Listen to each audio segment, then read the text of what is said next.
A replica of an 18th century ship, a movie star, and a training vessel for young seafarers, the HMS Surprise has lived many lives.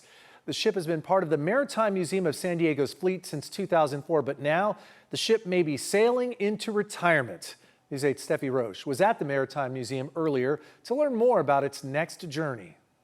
Well, unfortunately, I think I'm a little too short to move this wheel, but it's a cool ship nonetheless. And the Maritime Museum of San Diego, they have viewed that the ship is no longer financially viable to retain, and thus they're going to be permanently closing the ship to visitors starting in August of 2027.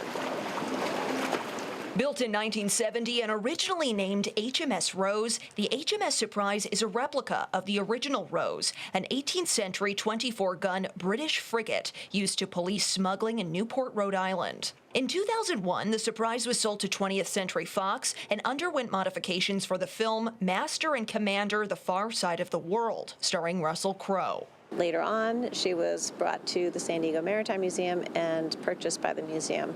So she's been part of our collection for quite some time. That's Christina Kennett Brophy, the Maritime Museum's president and CEO. She tells me the decision to close the Surprise to the public was not made lightly. Well, I think a lot of people will be sad to see her go. Also, just understand that the museum is looking towards financial stability, and we really need to make financial decisions for the museum's best interests. The decision was made after an assessment by a certified marine surveyor, leading the museum's board of directors and leadership team to conclude that retaining the ship in its fleet is no longer financially viable.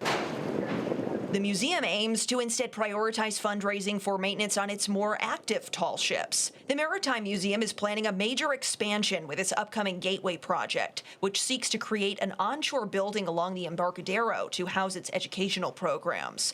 That project could cost up to $60 million.